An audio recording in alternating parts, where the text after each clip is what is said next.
この番組はご覧のスポンサーの提供でお送りします。Alrighty, welcome everyone. I'm Teeaboo and I am here for that fucking perfect. I can't retake this now because that was just too funny. Alright. I am here for Mushoku Tensei, Season 2, Episode 20, and it is Mushoku Monday. We're actually on time this time. Let's fucking go. We have made it via a transitional episode that was mostly covering space and time and distance. Covered a bunch of space and time and distance. We said our goodbyes and headed off on a wild desert journey that has led us finally to our destination point, the Labyrinth City? Labyrinth City of Japan, which I think is a city that's attached to a labyrinth, not a labyrinth that's in a city. Something like that. Adventurers, exciting treasure places, big dungeon, enormous skeleton thing that we're somehow going to... like, what is that? And I want to know about the lore of this city and stuff. I'm excited for this. There are a bunch of things that we could do here, and I'm okay with any of them. Let me lay out 3 option sections that I think we're going to get a piece of all of. My understanding of this city is that it's a city that's attached, like an oasis desert city that's attached to an underground labyrinth that's like spooky, scary, crazy, and cool. And like a lot of people are around it, partly because adventurers come in and there's valuable stuff in the labyrinth, kind of like a mini Maiden Abyss hole. Yeah, a little bit. I think that Zenitsu and adventuring is going on in there. I think that the party might be up in the city, or they might be currently adventuring, unclear. So that's an element. I would like to, 3 portions, explore the city and understand the lore of the city of Japan. Maybe we don't have time for that. I would like to head off adventuring and begin doing the dungeoneering thing. And I would like to, and maybe this is the most important of them, find, connect, and reconnect, and vibe, and feel what the vibe is, with our family and friends who are off here on their own.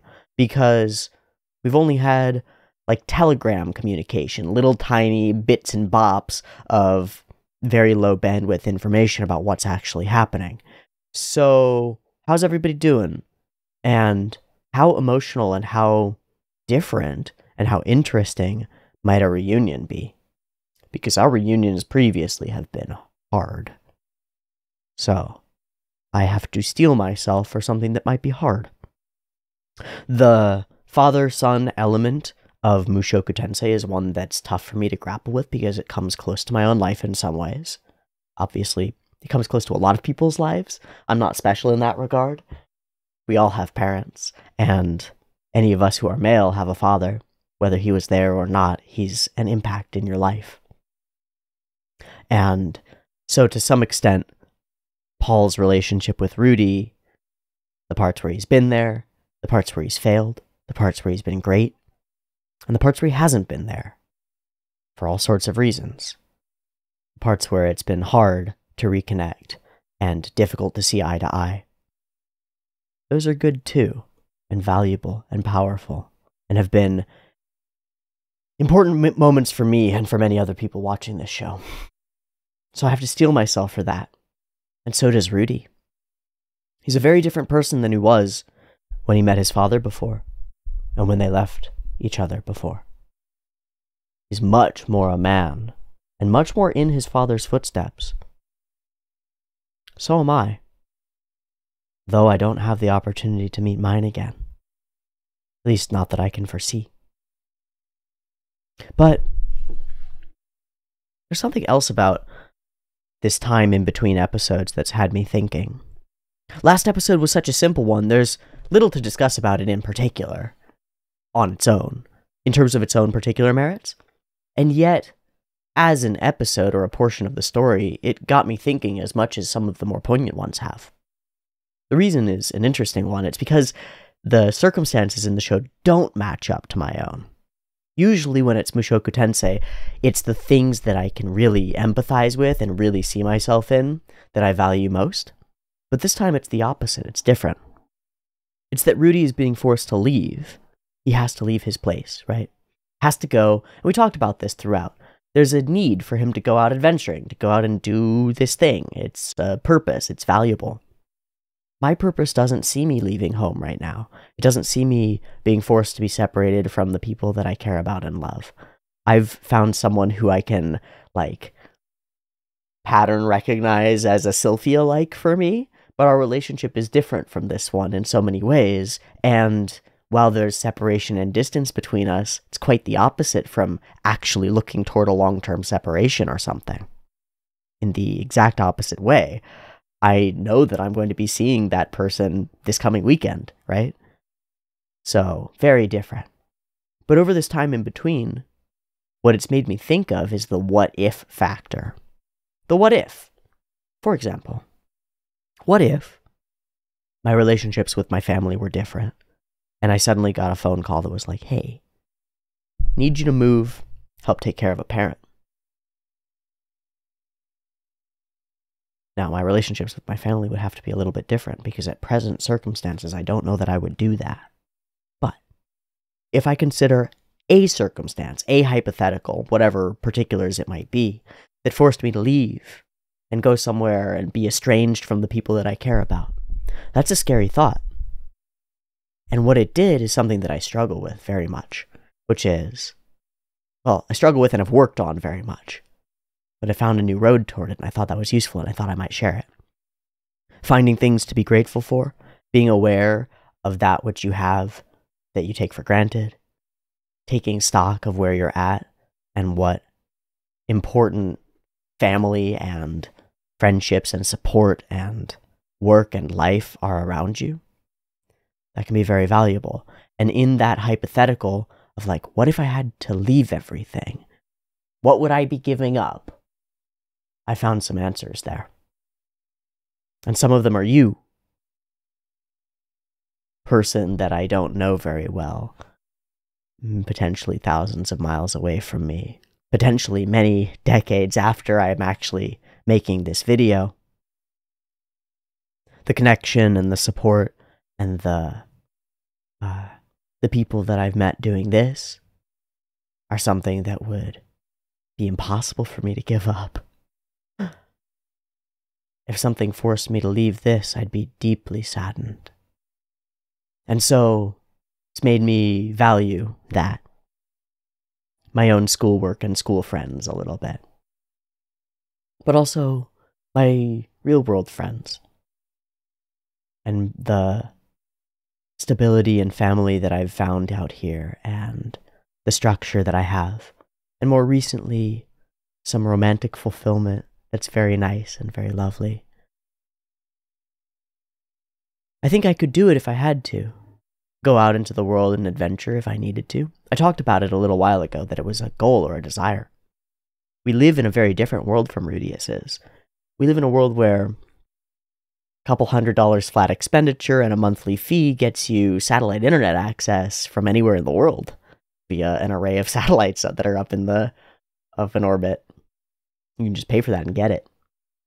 So, having a home that's physical and static in a location, because I need to upload, because I need to be connected, it's not quite the same as it used to be. If I had to go on a Rudius type journey, I could still be completely in touch, right? Could video conference into my classroom lessons and call all my friends and be able to still be. Even so, the hypothetical I've found useful for examining what it is in this world that I value. And one conclusion that I've come to is that I so deeply value you. The communication, the comments, the other people who are actively reading and witnessing and experiencing alongside me, who will listen to my dumb blathering sometimes and maybe get value from it, who will seek like I seek and try to see like I see. I love sharing with you. I love doing it in a way that's accessible and free so that it doesn't feel like it's gated or paywalled. I love that in the light of that, I can still support myself doing it by putting a wall there, like, that you don't need to pay for because the content will be free, but you can if you want to support me. And it amazes me continuously that people do. That I can produce something fulfilling that fulfills my needs as a creative person and as a person who wants to explore the world and share what I see, that fulfills my needs on a deep level and also can fulfill other people's needs in a way where it feels mutualistic and they feel the desire to give back. Powerful things that we've built here. Powerful things. Worth taking stock of as we've gone to another place, as we've left some of our things behind. To recognize what we've been adventuring for this whole time. Because I'm on my own journey, and it will take me many directions. It has already. Some of you have stuck with me for it. Some of you have left and come back. Some will never see this video because they've left and never returned. There have been mistakes along the way, certainly, but also decisions and path choices that could have been right or wrong, and maybe ended up wrong for some people and right for some people. We all make choices like that. We all decide things. And so I'm glad for those of you who are still here to journey and decide and choose and share that with you. And share that understanding that as we witness this character in a piece of media, a well-written piece of media, a well-fleshed-out character who's on his own journey of exploration and discovery, of failure and of reconsidering the values, what's worth fighting for in the world, and of learning and growing, rehabilitation, and becoming one with the enjoined dance of human wonderment. As we watch him, we're all on our own journeys. Each of us on our own. But we're not alone. We can share. And seeing each other helps us see ourselves. Even if we're seeing each other and seeing ourselves in fiction, or sharing in it here, helps us see ourselves. Helps us feel like we're together. Like we're people who have connections and lives to live and adventures to go on, worth going on. Because they are worth going on. Mine have been up to this point, and they're going to continue to be. So, number of years into my adventures and sharing them publicly. This episode in this week has been, for me, about thinking about what it would be like to leave that behind. And there's no way to. There's no way to. Now that we're engaged in this journey, friends, you're coming along with me. Whether you're watching or not, whether anybody is or not. Maybe I'll be one of those sad people with no viewers in the far distant future. But I don't think so. I think that the need that people have to see and live vicariously through and witness other people explore and experience and experiment and create is too valuable and too powerful. It's why I have to keep doing it. It's why I want to keep doing it. And I'll be proud to have you along for the ride. I don't know why the hell we waxed so weird and philosophical about this. I want to draw some ribs on some bones, and then we'll get into the episode. Sketchy, sketchy, sketchy, sketchy, sketchy, sketchy, sketchy, sketchy, sketchy, sketchy, sketchy, sketchy, sketchy, sketchy, sketchy, sketchy, sketchy, sketchy stuff. Okay. Maybe it blocks here.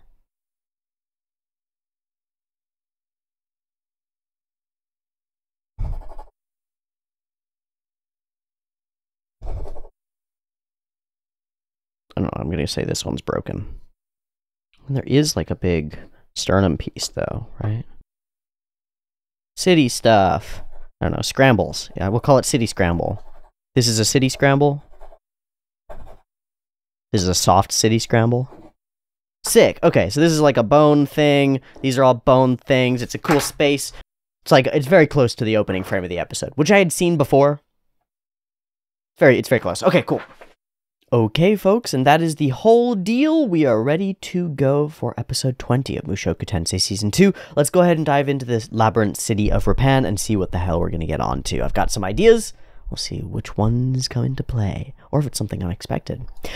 Got it up and ready to go. 2 versions. Picture-in-picture in the description, timer on YouTube, beep-beep timer to count you down, early access on the Patreon, as with everything else, and a beep-beep timer to count you down.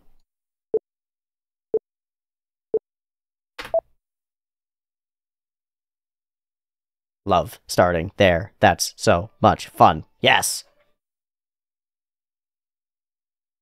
I wonder if we are Middle East coded. We seem to be Middle East coded. Do you think?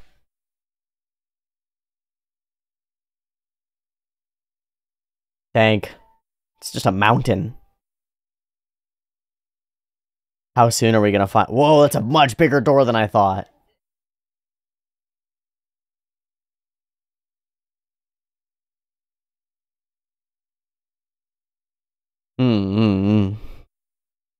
Is he right there? Nope. Why, did you find him? Oh shit, I think he's right there! What? Huh?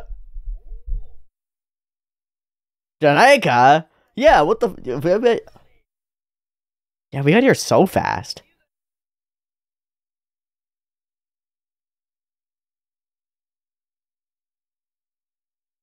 Yeah, we teleported here, bro. 6 months ago. Does that line up? Does that line up properly?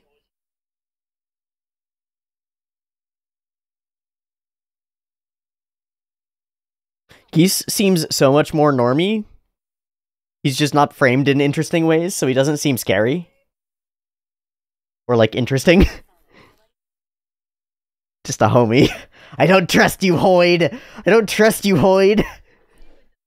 I fucking know that there's something wild about you, bud. Nah, senpai Bozu. Wait, Nabozu wouldn't be right.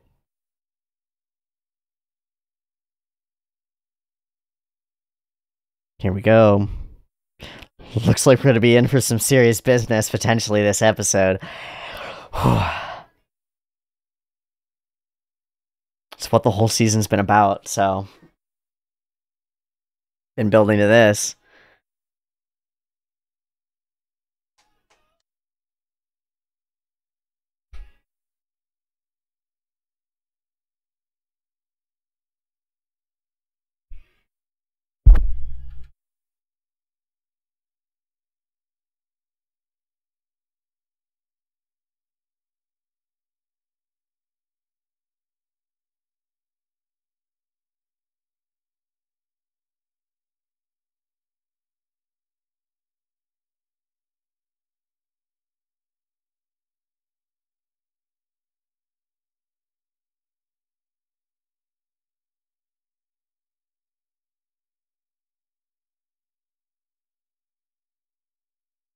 The portion of this OP that starts with the is like it's my favorite genre of weird, kind of, I guess, prog-y, but kind of like post-hardcore-y, like it's in a particular vein.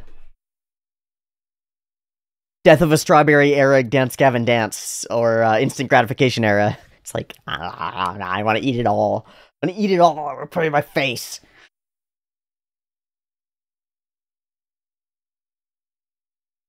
Uh-oh. Yeah! Oh, right. Fuck,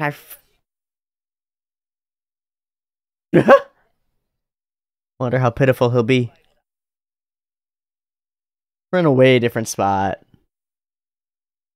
How bad's it gonna be? Oh! Oh!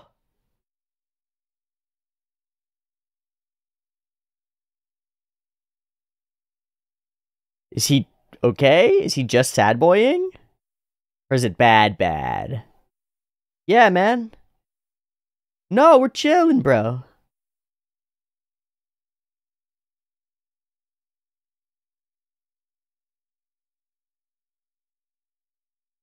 Yeah, we ported.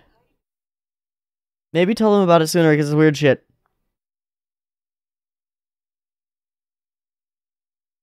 There's not much love here. Whoa. Is he physically rough? Oh, wow. There is love here. It's no good?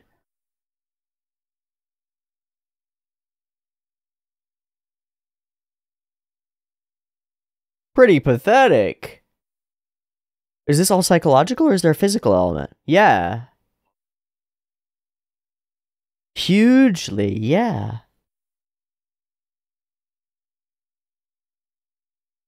Damn. Yeah, the ability to say that is powerful. Yeah, fucking hell. First news of that.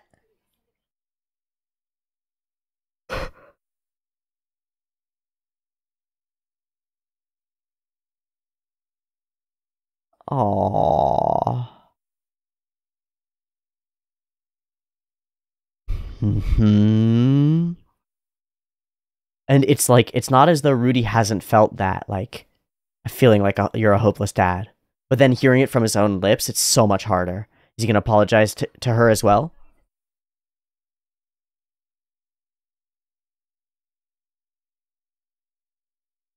Bow? They've fucked. A lot. What's up?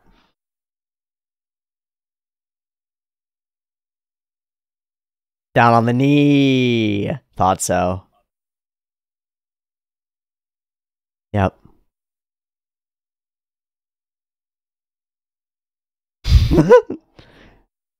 Sorry, love. You often do. Usually that would be very wrong, but in this case, this is dope. They're gonna fuck again. They're gonna fuck again. Especially with Lily in that frame.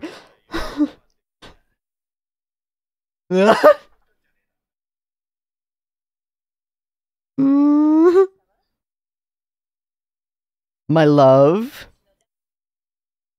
Ah! Ah!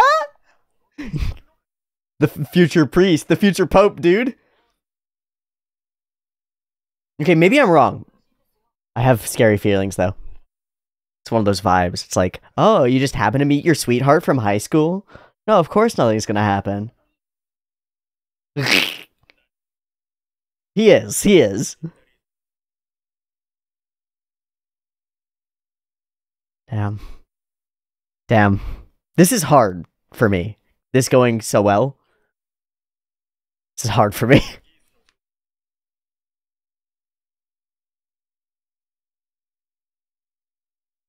Cool. Yeah. Why so hard? Whoa. What progress have we made?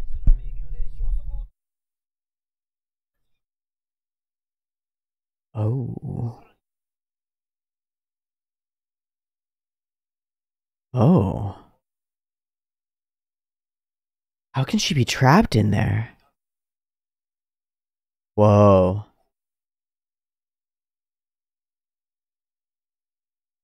I forget her name if we've met her with the full... I don't forget her titties. They're great. The distraction.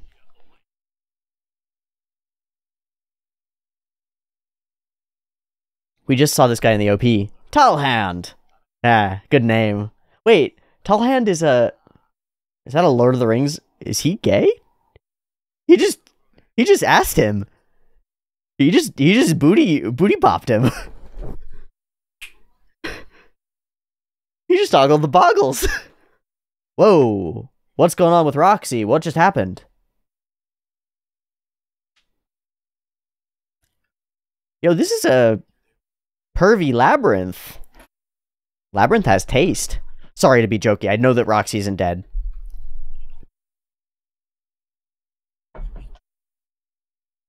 He believes so much in her. He believes in her so much. Whoa, man. Teleportation. Whoa, that's a crazy voice effect. Stop it, man. Geese.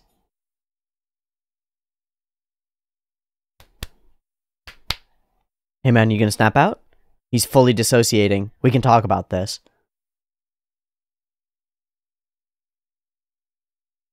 It's amazing that that's what does it. There we go. Thank you, Alina Elise. Very good.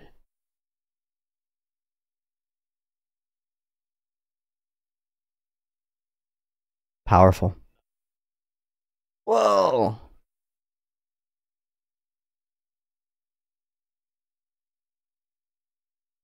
Interesting. Are we already in it? Because we teleported the once or something? Oh, yeah! Exploring the teleporter labyrinth or whatever it was.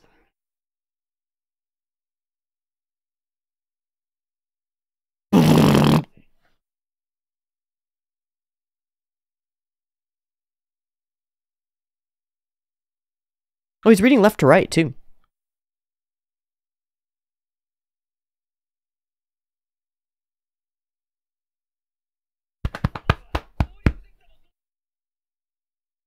Got some guides. So we journeyed into the school and brought back the information that would take us to and allow our father to enter the labyrinth and retrieve our mother.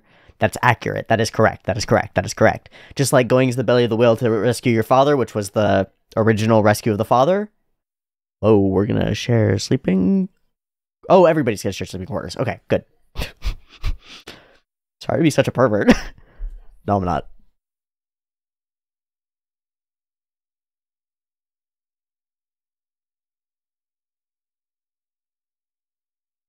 She's so worried about her getting rejected.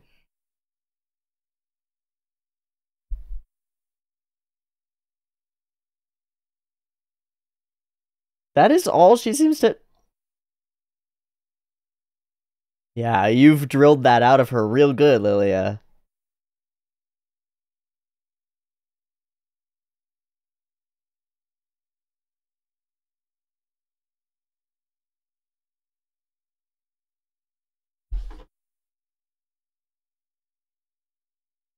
Uh-uh. Uh-uh. Bun in oven.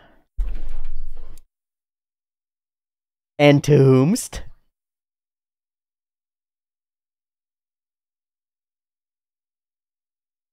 Mm. Whoa, why did she... Why did she do that? Why did she do that? Why did she do that? Why did she do that?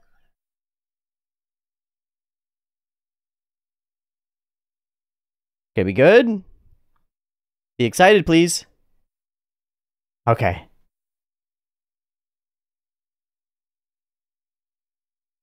Okay, cool about it. Very good. God, this is going so differently when both people can take responsibility for themselves.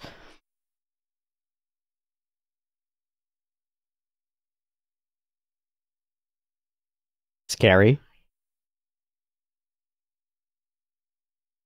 So scary, so scary, so scary, so death flaggy, so scary.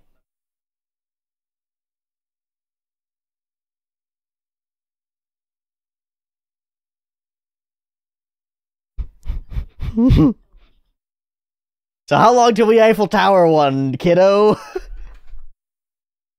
How about you and me?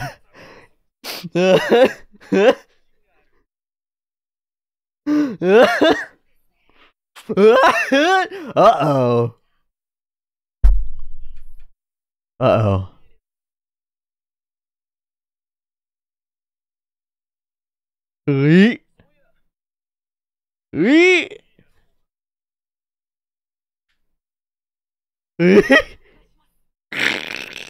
Okay, good. This is great.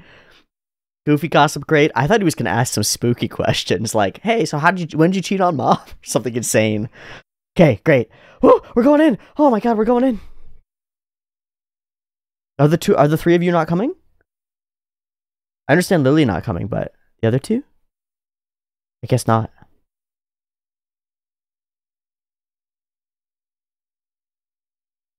Dancing lights. Man, this could go so dark so fast.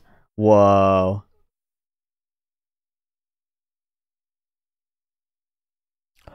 Oh, that's how Roxy got. We've just established our marching order. Huh.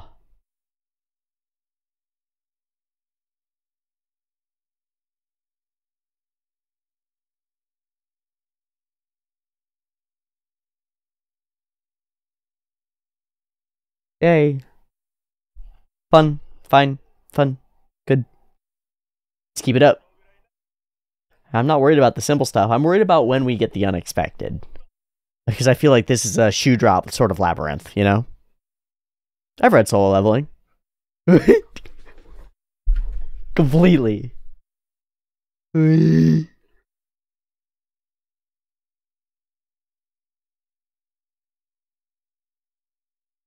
Keep in your roles. Stay in your roles. Ooh.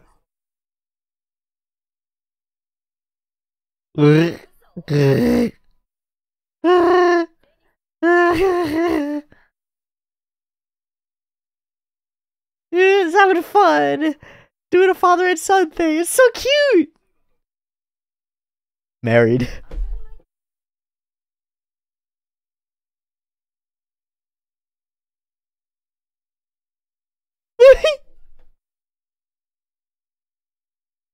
Yo, well, about that. Oh, that's what she meant. But yeah. He doesn't know.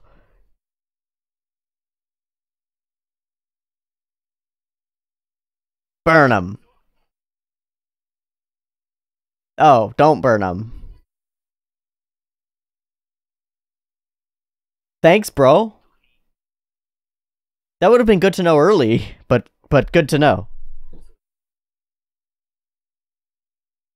Oh, you mean you burn, and it's not that it fills with carbon monoxide. Okay, it's just the mechanics of it. Cool.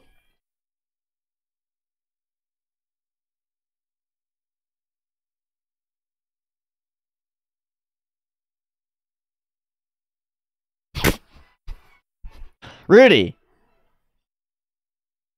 This isn't even his primary, not even close.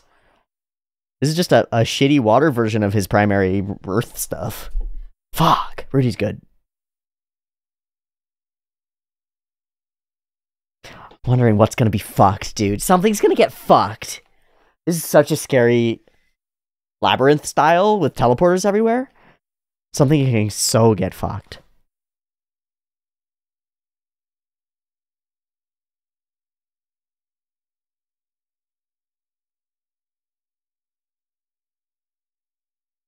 The built-in X's in his shoes are so cool.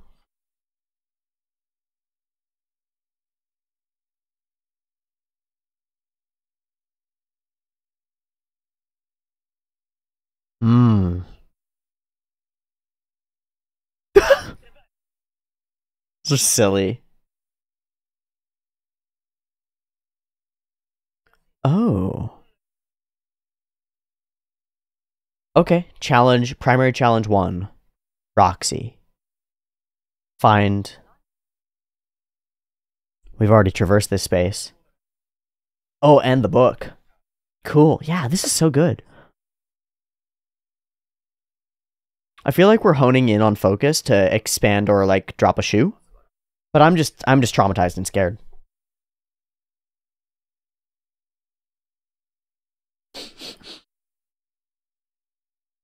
Seriously though. Where would Roxy go? Water.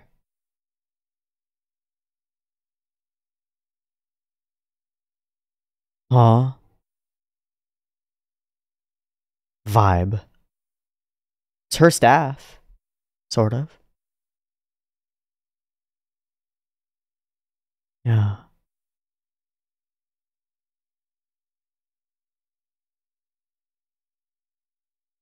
Huh? Whoa. What?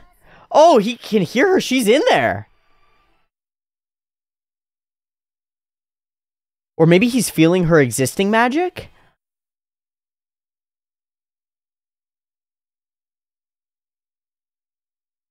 Has she been fighting in here for days and days?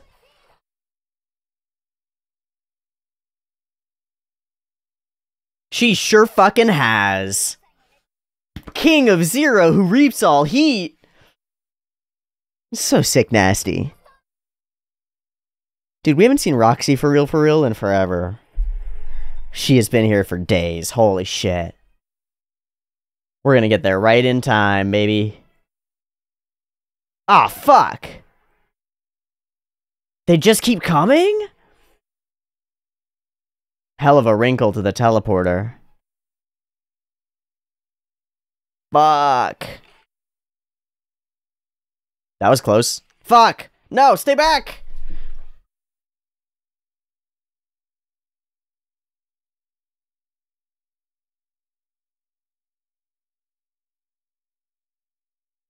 Has she been stuck in that Earth Fortress? Or are we about to pop through on the other side like a dope salvation? Are we hearing her right now? Is that what Rudy was hearing right now? Fuck. Shit. Maybe that's what he was hearing. Wow, she is pissing herself. Fair enough. Somebody. Oh. How about that? Huh. How about that? It's a weird appendage. Bleh. Maybe it wasn't us. Maybe it was. Let's find out!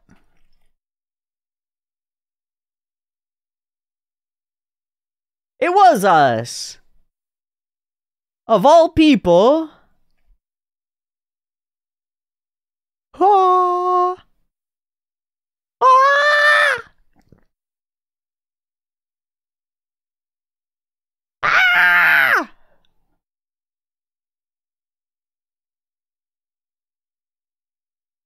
I'm gonna skip the ED. Ah! Ah! Is there anything at the very end? I don't think so. Magic Circles of the 6th Stratum is next. Lovely. We might watch that today, we might not. It depends on how much this ends up being talk-wise. Fuck, that's cool. Wow, okay, so what an interesting coincidence. Very, narrative convenience compelling, but still very compelling. It's in that last moment, so...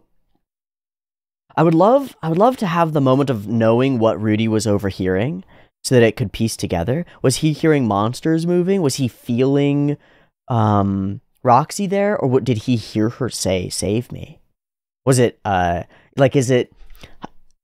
Narratively, it's very compelling. It's very cool. It's like they're connected. He felt her. The vibe, water driplet. It makes sense. But I'd love it to make sense. Yeah, I'd love to be like, oh, Rudy put his hand there and felt like he could feel Roxy there. I wonder. It probably says something to that effect in the light novel because you can describe characters' emotions and what they see and sense and feel. Visually, we want to do it as a surprise thing and do like the two-sided build-up. That's fun. It's like scary things going on in a room. Hero's on the way. Hero opens the door to be there in the last moment for the scary thing. Works really well. I'd love to know what he was hearing, though. There are echoes to it as well, right? Like hearing Roxy in a difficult or uncomfortable situation, like this, in particular this frame, it actually, in a weird way, is a much more wholesome echo of Rudy coming out into the, like, hearing her and seeing her masturbate, right? Like, knowing that that's happening. It echoes things that we know about that our characters don't. It's pretty interesting. I love the incantations for magic from Roxy, and I think her voice actor is great. It's so cool to hear her for the first time in so long, but I also really like the incantations for magic, like King of Zero and shit, for turning stuff cold and freezifying it. Rad. I'll make fun of the fact that this is so deeply particular, like, westernized Middle East coded, but it is, and it's great, and it works fine for what we're going for. I really like these opening aesthetic moments, like the heat waves on everything and the giant door, and I like the framing of this. It's something that I actually think is really compelling over the whole episode. The framing of this door to be like, that's just a door, and then it's like, no, it's a big door. It's cool. There are a bunch of frames like that with characters' faces, where we frame outside of face, or we frame Paul like this, right? Where he's just cut off at the eyes, or cut off below the eyes, and like... they come in moments that could go either way. That, like, if we were in a different place or these were approached differently, there's tension there. And so the moment could go badly. So the thing that you say could go over badly. Or in moments where like Rudy says something to Paul and doesn't know how Paul is going to take it. And so we wait and we can't really see his eyes in that moment. And there's this moment of disconnect. It's like, how's he going to respond? That fear feels very accurate to life for me, of that feeling of like expressing something mildly vulnerable to somebody and then waiting for their judgment call on it. And that moment in between, even if you're pretty sure that it's going to go well, can be really hard. It's like, what are they going to do? What are they going to think? What are they going to see? Geeks, holy shit. It's so weird. To me, it's because of the framing of it and because of the actual size difference. Geese always felt taller than this, but he's shorter than Alina-Lise. Yeah? He felt, well, I guess, maybe not much. He's shorter than Alina-Lise and now about the same height as Rudy, but he felt so much bigger and kind of scarier and more muscular and more intimidating than that. Now he's more of a goofy monkey man and less of a, I think you're actually Hitogami, man god, a demon. He's a little bit demon, but not in that way. Sad Paul is sad. There's a moment that's cut off. Bam. Took a rather unusual route, and we get this, knowing you, I shouldn't be surprised. It's like, how do I take that? What does that mean? Then he gets up and is stumbling, and it's like, is he physically not okay? No, he's psychologically not okay. I'm no good. I can't save your mom. I can't keep my word, and I can't do anything. I'm hopeless. I'm such a hopeless father. What an interesting thing. Because these are thoughts that Rudy's had. But it's so different hearing them from Paul. Hearing the self-recognition and awareness of it. Being able to be there for him when he's small and weak. Being able to be strong for him and tell him about your future. Sorry, I'm such a hopeless dad. And we get this moment from Rudy where it hits hard. You don't want him to feel that way, right? And even in the times, the things where you want to be like, you're so hopeless and you do so many things wrong, you want to say that to the strong version of them, right? The one that's like too cocky and too confident, too arrogant and doing those things still. You can't say those things once the person's learning their lesson and like changing actively. The same goes for Alina-Lise. But also, well, there are lessons here that are of deep value. Deep value. What happened between Alina-Lise and Paul is not necessarily clear to us, but it's pretty clear, right? They boned really hard because Alina-Lise was horny and so was Paul, and it was a bad idea for both of them, and they shouldn't have done it, and both of them know it. But in approach, we hold with anger here and uncertainty here. We hold this moment. And Paul chooses this approach. It's not the approach he would have had to take, and Alina-Lise is surprised by it. But here's what I would say. Even if Paul isn't sure that it's his fault, to take responsibility for it, to acknowledge the other person's feelings, and to state honestly that you believe them to be valid and fair, and to say that you're sorry, is the best way to mend a relationship. The best. In part because without that, the other person is guaranteed to get defensive. With it, the door is opened to them taking responsibility for it too. And that's exactly what we demonstrate here. Paul is mature, strong, and has the wherewithal to get on one knee and apologize and take responsibility for his actions. And it opens the floor for Alina-Lise to be like, you know what, I'm a self-aware person as well, and also a complete and genuine cursed nymphomaniac. No harm, no foul, really. We can move on. Now, what if they sleep together again? Because I think they will. I really won't be surprised if they do. It's the kind of thing where people change, but people's tendencies don't always change. Sometimes there's tension and sparks that get covered by hatred and dismay and discontent. But once you alleviate those things, the sparks come back. Those are two pretty sexy people.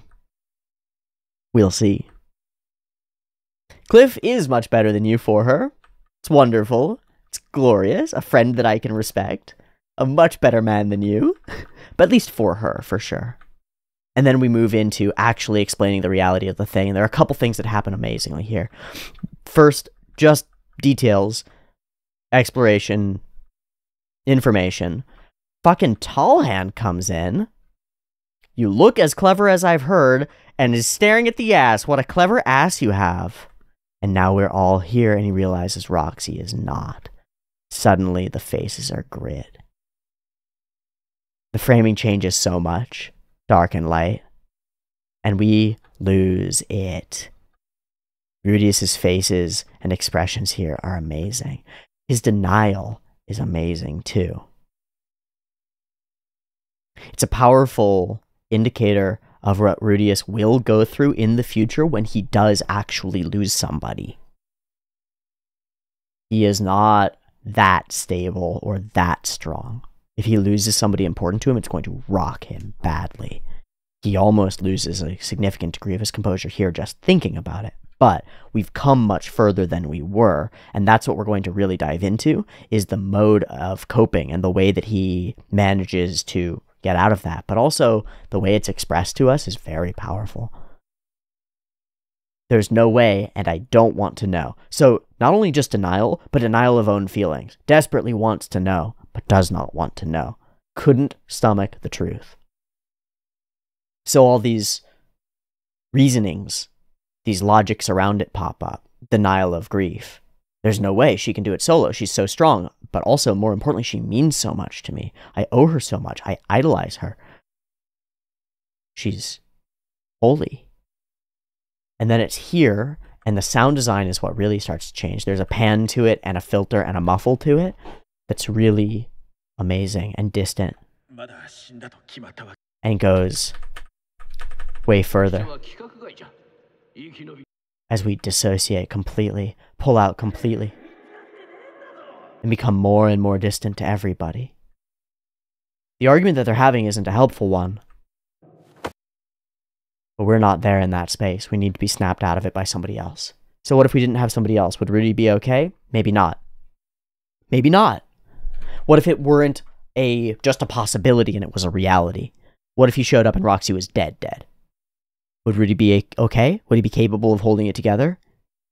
Would it be in a fake way, where he's not acceptable on the inside, like he's been before, where he was almost suicidal, but acting relatively normal on the outside and masking so hard? How far away from that fragile, broken self are we? How thick is our skin? Especially out here, away from our support systems, in contact with our father, who we have tense relations with, but can be supportive. Without our loved one, without Sylphie, without like deep and powerful friends, tough. So, when he reaches out of it, how do we cope? I don't know if he can get out of this himself. If Alina-Lise isn't here to put the hand on his shoulder, I don't know if Rudy makes it out of this. Scary. But he does. And once he's able to snap out and discombobulate, like recombobulate to reality from being dissociated like that, what is his first move? Physicalize. To actually root himself in his body by taking a breath. I highly recommend this.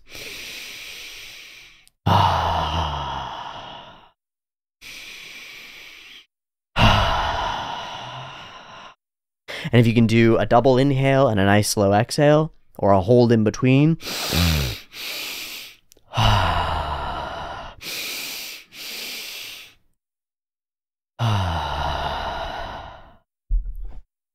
Powerful when you start to feel that feeling of leaving your body, of not being there, of something shocking you. Your first move should be, I'm in my body, breathe, hold on, let's anchor here for a second. Let's not fly off into La La Land. Now for me, I don't get disassociated like that, quite like this, in circumstances quite like this very often. But I'm now in a relationship with somebody who does. And so I've seen it happen, and I've recognized it. And seeing a portrayal like this is pretty darn accurate and pretty scary. And I've got a better understanding of what that feels like, and a better understanding of the tools that I can use when I'm around somebody like that to help them out of it, the tools that they can use when they're in something like that to help themselves out of it, and most importantly, the ones where they've already realized that they're in it, don't want to be, and want to change something, want to be in their body, want to be something like that, tools that you can use there. And that sort of breathing, that sort of like, you can do a quick body scan map, be like, feet, wiggle my toes, ankles, shins, calves, knees, thighs, butt, hips, abs, back, upper back, shoulders, chest, shoulders, arms, hands, wiggle the hands, neck, face. You just do something like that, and that'll like change your whole neurology for a moment, because you'll be able to root into your body and like feel like you're present. That's what we witness here in some sense with Rudy. Everyone's different, and everybody experiences this sort of experience differently. For some people, it can happen with no triggers. Like, it's a hard way to live. But for almost all of us with strong enough triggers, it can certainly happen. Enough trauma, enough fear. And that's where Rudy is more likely. It's just beautiful to see him more steady and more capable of like not falling completely off the cliff, but just stumbling and catching himself. This maturity thing, this growth thing that we're all on the journey for, isn't very often about not stumbling. It's almost never about not stumbling. It's about being able to pick yourself up, not falling all the way, not breaking something when you do, being able to literally roll with it. If we view life as a race or a run, you're not actually racing against anybody else. You're just trying to make it across the finish line and go a reasonable distance, right? It doesn't matter really how fast you run, but if you stumble and stop, you're never going to make it across the finish line.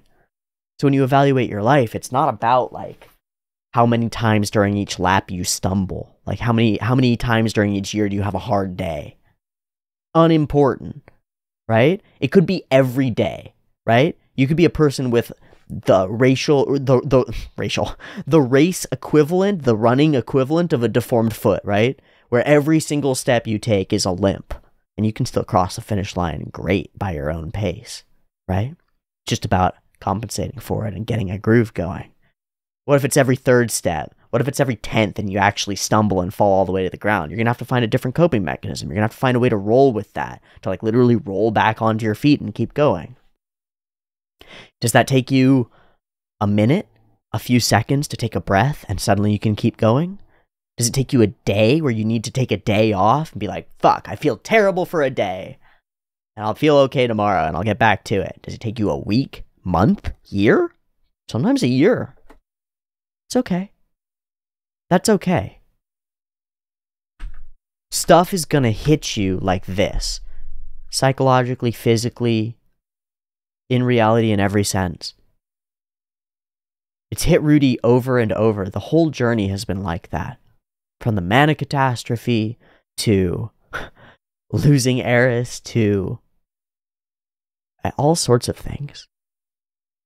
It's about stumbling and returning. It's just like mindfulness meditation. You remain mindful of your breath, you breathe. Your mind wanders. You notice that it wanders. You bring it back to the center. It's not about preventing yourself from wandering. It's about noticing it and returning it to the center. About getting better at stumbling. It's not being a more consistent runner. It's about being better at stumbling, more stable when you do, more capable of getting back up, of not getting completely derailed and losing your shit completely. I think Rudius could have lost his shit completely here. A couple years ago, he would have. When he was at the state that he was in Soldat's crew, if it had been like, we're going to go out on a thing, and person that I really care about is in serious danger, Rudy spirals out. Rudy wanders out into the woods and murders some monsters for fun to feel like a person again. Rudy kneels on the floor and goes for a knife to his throat. Like, Rudy doesn't do so well. But you snap him out a little bit. He's grown a little bit. He's got some things to rely on. He's got some mental maps of reality that are better. Can keep running, can get back up. I feel that. It's the way that it has been for me. When I would get rocked by something at 22 was a totally different experience than when I get rocked by something now. Totally different experience. First off, I don't get as rocked. But more importantly, I can like return to center. My center is bigger. I'm more comfortable in more of that space and more stable in more of it. Less fragile. It's something that we can learn, and it's a skill that we can acquire. If you feel trapped or bound by your emotions like that, like you're just riding a chaos wave that you're not in control of, there are tools that you can use. It's powerful to see some of them executed in anime of all things. It's fucking awesome. The Teleporter Labyrinth. What a fun thing that this comes around. I mean, could have seen that coming. What a weird thing. How cool. Ends up being great, too. Happens to be the perfect thing. And it also happens to be the perfect thing. Because this is the right story in the silly, like, this hits a lot of archetypes and myths and meanings sort of way. To journey out from the old, the traditions, the existing, to discover the new, and to return with it the waters of life that rejuvenate the society, is a correct set of symbols, an accurate set of symbols that a young person can look at as a mode of being in a trapped, unchanging, fragmented, traditionalist society that doesn't change fast enough.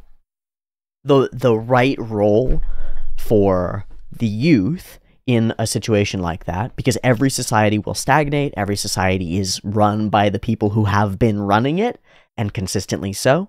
Change happens very slowly and in little pieces, but the ones who bring about that change are the ones who explore, who go and find new things and explore and understand new things.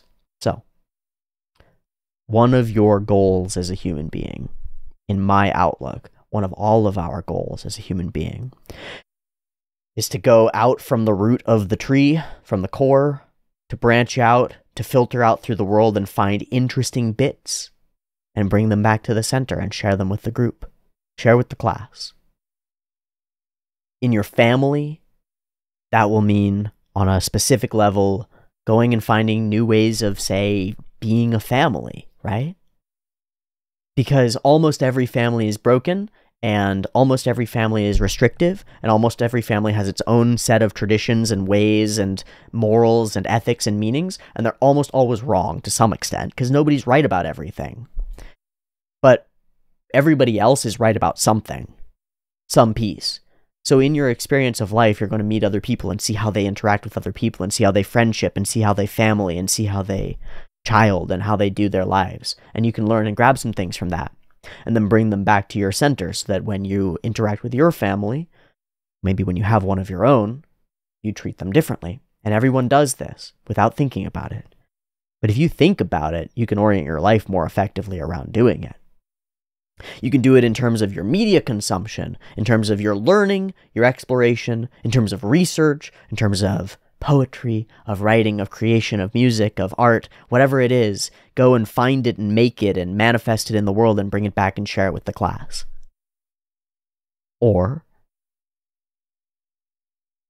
And just maybe, if you do that, you might find, in the strangest of ways, like we just did, that the things that you didn't know you were going out and seeking, for reasons that just happened to be compelling to you because of how you are and who you are and how you're structured as a person, the things that you're curious about that pull you in, might end up being precisely the things that your family, that your tribe, your city, your country, your world, all of us might need. Your little silly pursuits might be someone else's lifeline. Mine are. You might not know it, but that book that you get at a garage sale might give you the tools that you need to understand somebody really well. That stuff that you go and find out about so often ends up being exactly what you need. Is it just confirmation bias? Is it just that you happen to have it and so the opportunities to use it make more sense? Almost certainly. But there's a little bit of magic to that and to being open to it. To being open to the feeling that maybe you're where you need to be. Maybe the things that you're finding out on a whim will come into play later. Maybe you're not wasting your time. That's a big one for me. I used to feel for a long time, partly because of how I was raised in my own family, something that I'll change when I have one of my own, is that they won't be as restricted when it comes to video games and media. But for a long time, I've had a struggle with, like, is there value to the time that I spend wasting time playing video games or watching anime? It's like, no, of course there's not. You're passively consuming media. It's like, wait. What if there is? What if I'm not doing this because it's a dopamine fix? What if I'm doing it because there's value here? And treating it like that has allowed it to be so. Same with anything that you're pursuing. It's a perspective that I think allows you to embrace your desires and activities wholeheartedly. Because I don't think there's anything much worse than doing something that you enjoy doing as an avoidant behavior, right? Like say you like playing a particular video game, but when you're playing that video game, you feel like what you're doing is running away from all the things that you actually need to be doing in your life. Like you're not working toward anything. For some things like that, they're not going to be convertible. It's not going to be like, yeah, but I actually am playing this video game because I'm going to go pro and it's going to be awesome. But they might be convertible in some sense, right? You might be able to be like, well, I'm playing this video game because I really need to relax today. And it's okay that I need to relax today. For the next 2 hours, that's my goal. And I get something out of it. And even if I don't get a lot out of it, I get to hang out with my friends in the video game, and that's cool, and I'm gaining something from this. There's value here. That can be enough. But similarly, I've known a lot of people who beat themselves up over pursuing non-productive hobbies. Little things that they like to do that don't produce money for them mostly, or like specific obvious returns on their investment. Those things are often the foundation of who they really want to be as a person later on in their lives. So to value those and to think of them as maybe being pursuits that will bear fruit later on in your existence is very powerful. That's what I feel here about the book that we got by sort of coincidence, seeking out our own things in the library. Turns out it ends up being necessary and critical.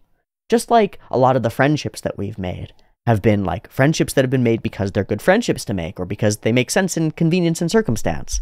But then they end up being unfathomably powerful. Aline Elise is related to us, right? Like, and is now on this adventure with us and has met Cliff, and like Cliff has become somebody, and so many things have become so important.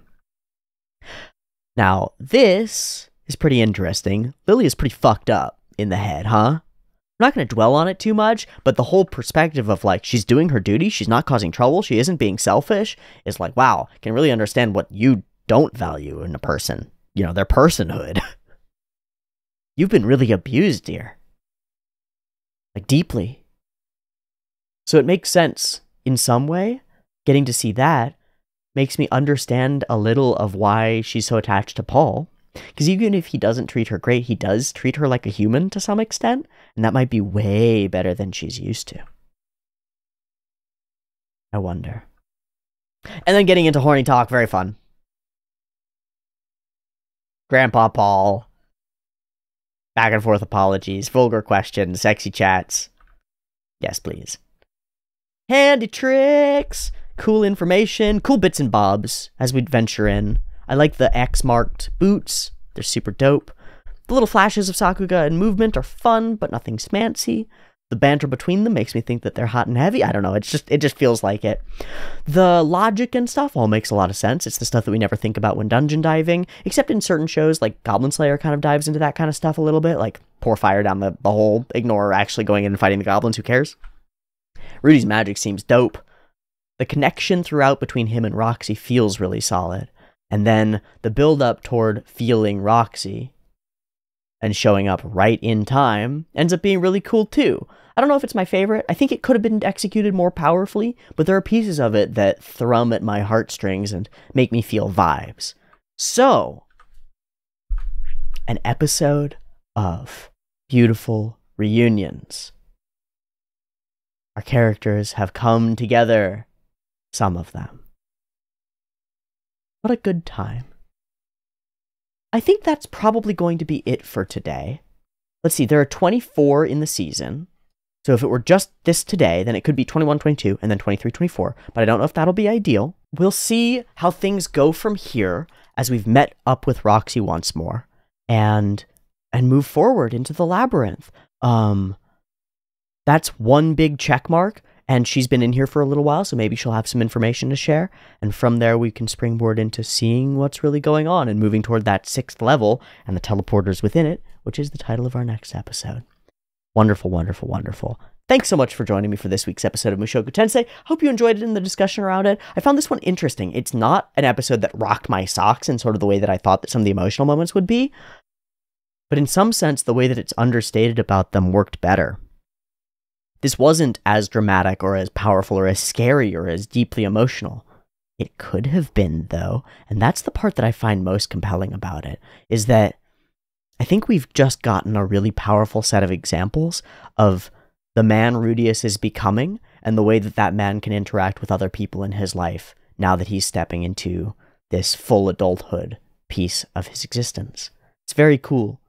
And, well, it's something that I admire and would like to keep an eye on and look out for, because there's much to reinforce in terms of things that I've already learned, much to springboard off of and talk about in terms of things that I've learned or am still learning, and much, much more to continue learning, because I, too, am on a journey of adventure and exploration, of meeting people, of reconciling broken relationships and making new ones, and of growing into the man that I'm going to become. You're growing too. We all are. So, don't beat yourself up for stumbling. Pick yourself back up and keep on with the race. I'll see you at the finish line, or something like that. Does that imply death? Does that mean I'll see you at death? Is that a weird religious thing that I just said? Seems like a weird religious thing that I just said. I'll see you at the finish line, motherfucker.